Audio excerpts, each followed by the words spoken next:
A paz, para ser implementada, antes, o objetivo pelo qual ela foi retirada há um tempo, né? Ou seja, se nós estamos clamando por paz, é porque existe uma guerra. Tá? Agora, o porquê que existe uma guerra que nos faz clamar por paz? Tá? Então, eu estou um passo atrás de vocês aí que estão clamando por paz. Eu estou querendo entender o porquê dessa guerra que existe. Tá? E vendo essa movimentação todinha, né, essa questão aí que não é Palestina versus Israel, né? É o filho da escrava perseguindo o filho da promessa. E isso já é coisa antiga, né? Não é coisa recente agora. Esse já, na época, né, dos dois filhos, né, da promessa, e, né, o Isaac e Ismael, né? Já tinha, ali dentro já começou o problema. E todos os dois nasceram do mesmo pai.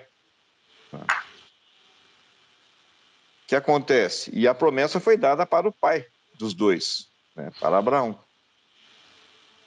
E o que nós estamos percebendo dessa situação? Desde o começo, né, a gente vê claramente, né, o próprio Deus falando: levantei um povo terrível. Né? Vou ver aqui em Isaías, só para vocês terem um pouquinho. Isaías 18:7, tá?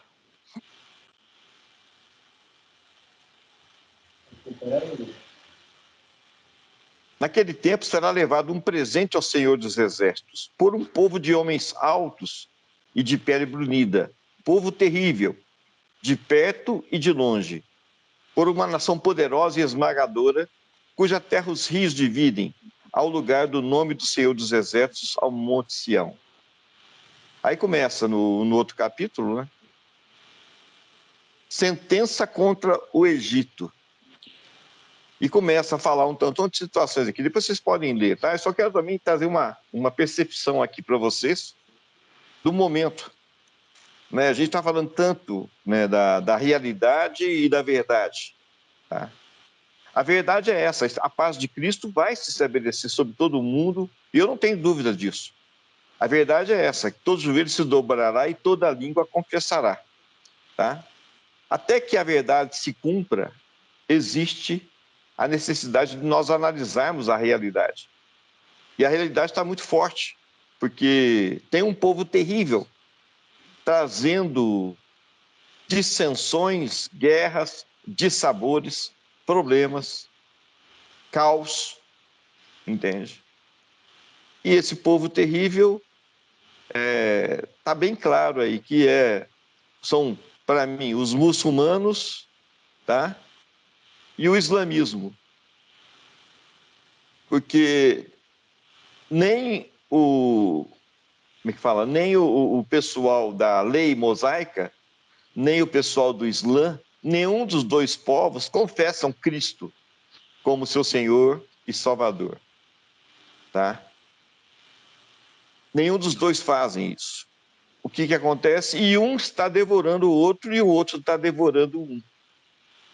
Por quê? Porque nenhum dos dois creem e enxergam e se submetem ao senhorio de Cristo Jesus.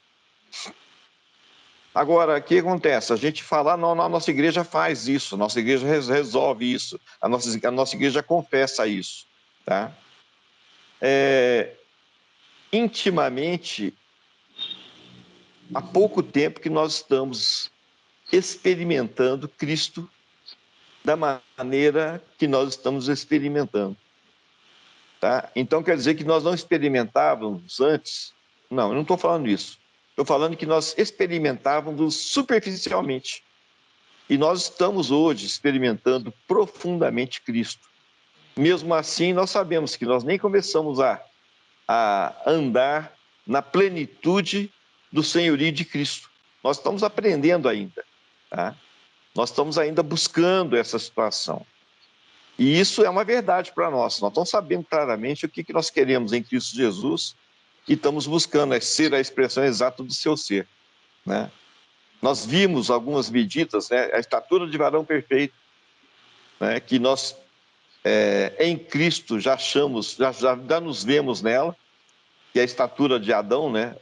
Quando ele foi formado e firmado sobre a terra, e a estatura da plenitude de Cristo. Essa sim, que nós estamos ansiosos, determinados e buscando intensamente, né, sermos achados nele, em semelhança, na profundidade do seu senhorio, tá? E nós vimos claramente algumas passagens que nos dão exatamente o que é a nossa realidade, de frente à verdade. Quando eu acordar, me alegrarei com a tua semelhança. Ou seja, precisava ser vivificado, tá? Ela está sendo muito forte em nossas vidas. Agora, depois de vivificado, a alegria que nós estamos vendo na constatação de que realmente a porta é Cristo, e se você adentrar por ela, né, pelas chaves que o David e outros irmãos e irmãs trouxeram para nós, né, e nós estamos tendo livre acesso ao coração do Pai através de Cristo Jesus, o caminho, a verdade e a vida, né? Nós estamos nos alegrando muito, porque o processo da semelhança acontece. Agora, nós somos aquela pequena nuvenzinha, né, que o profeta viu lá, Elias, se não me engano, né? Mas nós vamos ser, no final, chuva torrencial. Mas hoje nós somos uma pequena mãozinha, uma mãozinha de nuvem, tá? E o que acontece? Pessoal, a terra está seca, a terra está sedenta, a terra está realmente sendo necessário alguém para regá-la. Agora, por que ela está sedenta? Por que ela está com problemas? Por que ela está carente de mulheres e homens que manifestam a glória de Cristo Jesus, que manifestam a sua semelhança? É por causa da própria impiedade, é por causa da própria idolatria, é por causa dos próprios problemas mentais que nós também tínhamos e ainda temos, de certa maneira, tá? Então, o que acontece?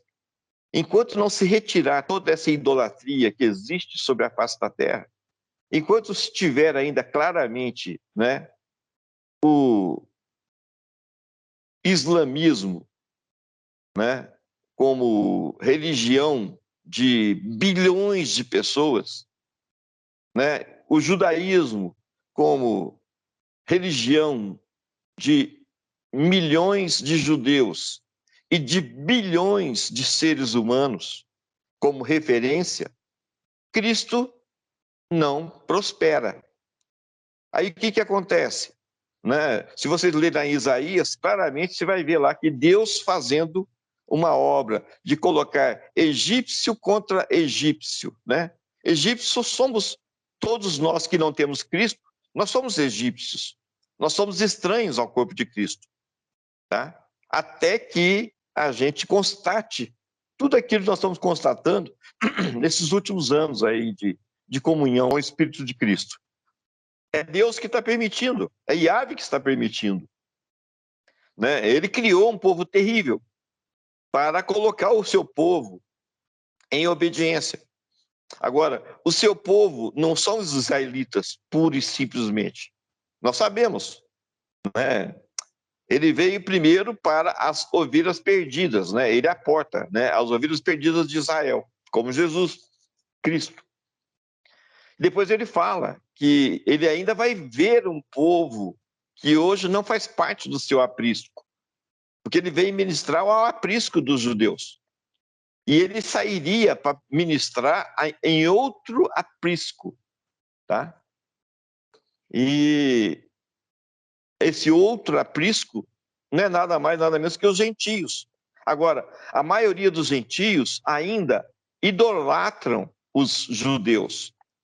A maioria dos gentios temem não a Cristo Jesus, mas temem o Islã. Tá? Então, duplamente errado. Não se submetem ao senhorio de Cristo e idolatram coisas que a maioria das pessoas acham que é a expressão de Cristo, e não é. Nunca foi, tá? A reverência ao Torá é uma coisa tremenda. A reverência ao Alcorão é outra coisa tremenda. Agora, onde é que Cristo entra nisso? É porque a Torá fala acerca dele. O Alcorão eu não conheço, eu não posso falar se fala acerca de Cristo, tá? Mas a palavra, né, mosaica, ela é repleta de referências a Cristo Jesus, tá? E o que acontece? Se aquilo que eu estou falando aqui agora fizer sentido e for de Cristo Jesus, o processo, pessoal, é bem claro. Ele levantou um povo terrível para quebrar toda idolatria, toda fé humana em si mesmo ou em pessoas, para que realmente o senhorio de Cristo prevaleça. Retira o primeiro para estabelecer o segundo. Agora, olha bem, os muçulmanos já dominaram a Europa. Os muçulmanos dominaram Estados Unidos, tá? Aqui no Brasil você tem um movimento muito forte também para poder entregar aos muçulmanos, tá? Essa situação que está aqui no Brasil. E é um caos que está acontecendo no mundo inteiro. Na hora que eles falarem, eu vi até uma chargezinha, né? Um europeu, né, de boa vontade, recebendo os muçulmanos que fugiram, né, entre aspas, fugiram, né, da guerra. Aí os refugiados, né, fugindo da guerra. Aí quando vê era tanto muçulmano, né? E o engraçado é que não vem mulher. Você não vê no meio dos muçulmanos nem mulher, nem filho. Aí vem aquela horda de muçulmanos para determinado país. E o país, de bom grado, né, por força da ONU, recebendo esses refugiados. E hoje, eles reconhecendo o erro que eles fizeram. Eles estão todos dominados. Tá? Se você olhar a França de outrora e a França de hoje, o muçulmano prevalece. Tá? Aí na charge, a princípio estava lá o europeu recebendo os refugiados muçulmanos. No segundo quadrinho, já era um refugiado muçulmano recebendo os seus irmãos. E no terceiro quadrinho, os muçulmanos, né, através do seu representante ali, expulsando o europeu da Europa, entendeu? E é o que vai acontecer, porque ali é o berço da idolatria, tá? Isso tem que cair. Alguma ferramenta, Deus e Ave tem que usar para desmantelar toda a idolatria que ainda existe hoje sobre a face da terra, tá? Como é que o joelho vai se dobrar? Como é que a língua vai confessar que Cristo Jesus é o Rei dos Reis, enquanto, né, ainda se achar que a idolatria, né, com a Torá, que a idolatria com o Islã, que a idolatria com o Alcorão, que a idolatria religiosa de nós, né, que dizemos, né, cristãos pentecostais e papapá. Se vocês olharem, gente, nós estamos recheados de idolatria. A nossa vida inteirinha está envolta em idolatria.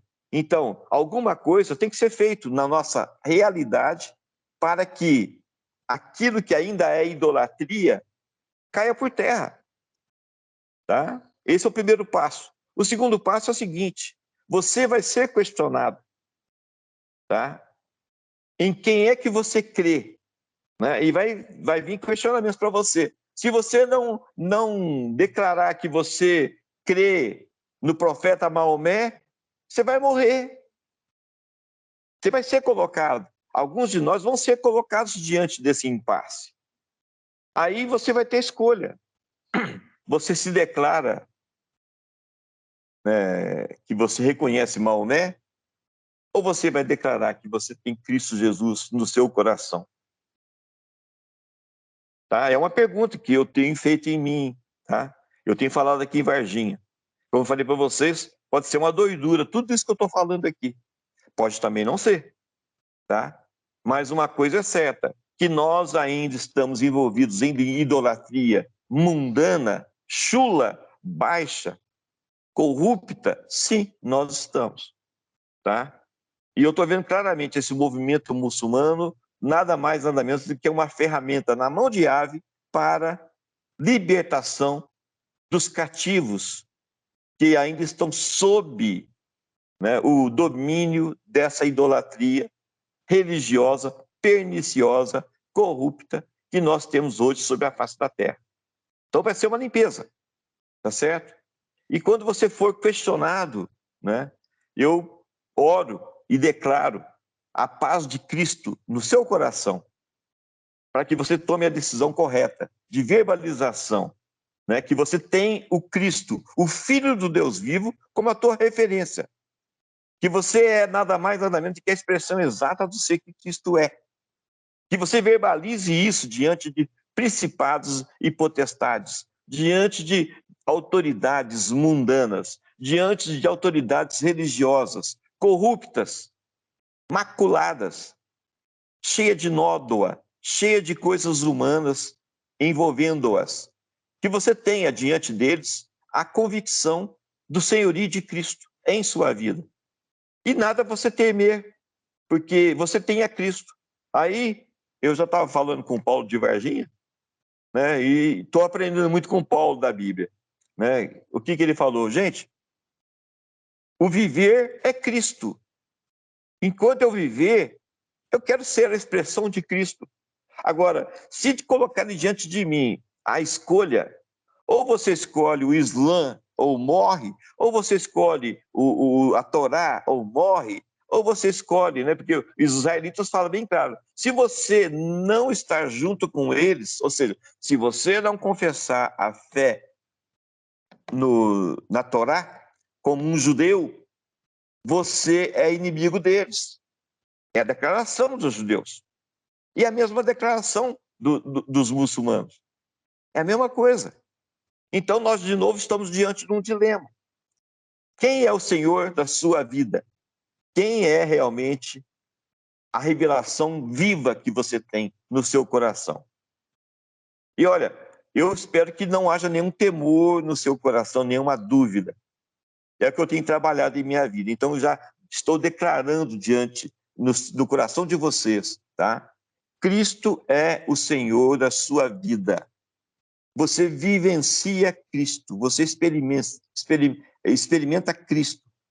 Você foi acordado e você se alegra com a semelhança de Cristo em você. Você foi acordado. Nós não estamos mais amortecidos. Nós fomos acordados para este momento, tá? Então, Cristo em nós é a esperança de glorificação. É isso que nós temos diante de nós. Já não é mais esperança mais, porque nós estamos vendo o cumprimento dessa palavra. Já não é mais uma promessa, já não é mais um mistério. Nós estamos vivendo a vida disso, tá? Hoje, a nossa realidade já espelha Cristo. Então, você não vai negar Cristo, mesmo diante de um impasse. Até se necessário for, né, de colocar a tua vida em jogo, por amor a Cristo. Que é isso que está acontecendo. Então, olha, é muito mais sério do que você está pensando. Tá? Não adianta você orar por paz, enquanto não houver a disseminação do senhorio de Cristo sobre todos, sobre todos. Enquanto não houver a quebra de todo status quo, né, religioso, político e tudo mais. Porque onde você vai tem idolatria. Onde você vai tem altar de idolatria. Onde você vai tem referências que não é Cristo. Entendeu? Então está tendo uma limpeza étnica e religiosa no mundo todo, tá? Na tentativa de prevalecer, né, o Islã. Não vai acontecer. Mas alguns de nós vão ter que optar. Negue Cristo ou morra. tá certo? E eu declaro que você é fortalecido para você responder a resposta certa. Eu não abro mão de Cristo Jesus. Ele é meu Senhor. Ele é meu Rei. É diante dele que eu me submeto.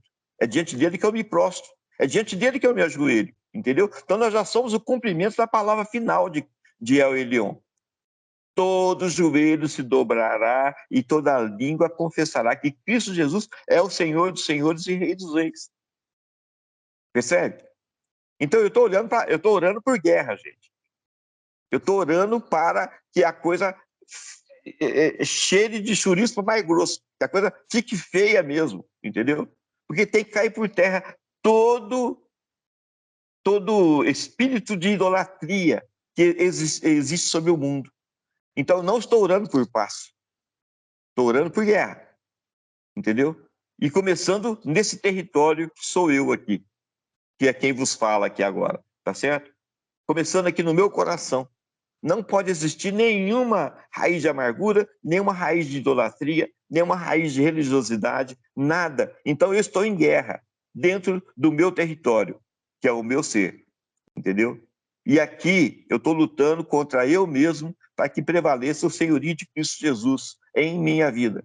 Então eu estou em guerra, entendeu? Enquanto não sair todos os resquícios de religiosidade e idolatria, eu não quero orar por paz, entendeu? E depois eu começo uma outra guerra, que é o quê? Servir de canal de bênção a vocês, que também necessitam ficar livres de toda idolatria e toda religiosidade. Eu estou fazendo isso também. Então, de novo, estou orando por guerra na vida de vocês. Tem que haver uma quebra de todo esse sistema religioso e idolátrico dentro de cada um de nós. Aí sim o corpo de Cristo começa a fluir em plenitude sobre a face da terra. Aí o que acontece? Vou orar por guerra de novo, para que aquilo que for todo altar de idolatria seja quebrado. Agora, eu não vou sair com um martelo, uma marreta e talhadeira para quebrar, entendeu? Deus levantou um povo terrível para fazer essa obra, entendeu? Então eu estou compreendendo qual é o trabalho desse povo terrível, entende? Estou compreendendo que tudo isso faz parte do plano de Cristo Jesus sobre a face da terra. Estou compreendendo que essa é a realidade para o mundo, entendeu? Tem que ser tirado do mundo todo o coração corrupto e idolátrico, para que ele possa implantar realmente um coração puro, segundo os seus desejos. Lembrem-se, bem claro, né? Existe ainda uma necessidade de circuncisão, não mais feita por mãos humanas, porque aí nós estaríamos de novo nos submetendo à lei mosaica, e nós já saímos disso, tá? Mas a circuncisão do coração, ou seja, onde ele realmente é Senhor dos senhores, Rei dos reis, porque o prepúcio do nosso coração foi cortado, né? Que é o prepúcio da idolatria, foi cortado. E isso é feito por Cristo Jesus em nós. Cristo em nós, a esperança da glorificação. É o que nós estamos orando. Estão me entendendo? Se você achou estranho essa palavra, de novo, o Espírito de Cristo Jesus em você te levará ao conhecimento de toda a verdade. Lembre-se, isso trouxe medo para você? O amor de Cristo Jesus em você lança fora todo medo, tá? E se Cristo Jesus está em você, você é nova criatura. Nada temerei. Percebe? Estou declarando isso sobre você, minha irmã, meu irmão, que estão aqui me escutando, tá? Aí sim, por isso, por Cristo em você, você pode ser paz ao mundo. Eu não vou orar por paz, eu vou ser em Cristo Jesus a paz para o mundo. Porque já não sou mais eu quem vivo, é Cristo que vive em mim. Estão me entendendo o raciocínio? Então eu não vou gastar palavras orando por paz. Eu estou orando por guerra, tá? Porque antes de mais nada, eu quero ser puro, eu quero estar na plenitude de Cristo Jesus. Já não sou mais eu quem vivo, já morri para as coisas do mundo, já morri para a idolatria, já morri para tudo quanto é coisas religiosas, e agora eu vivo ressurreto em Cristo Jesus. Ele em mim faz o que ele pretender fazer em mim. Eis-me aqui. Use-me da maneira que achar melhor. Agora, uma coisa é certa: os meus olhos estão fixos em ti, Cristo Jesus. Entendeu? Então não vai ser ameaça de morte, não vai ser ameaça de prisão, não vai ser nada que vai me separar do amor de Cristo. Não vai ser nada. Entendeu? Então, não vou gastar tempo orando pela paz mundial. Estou gastando tempo para ser a paz, manifestar a paz de Cristo sobre o mundo. Tá bom?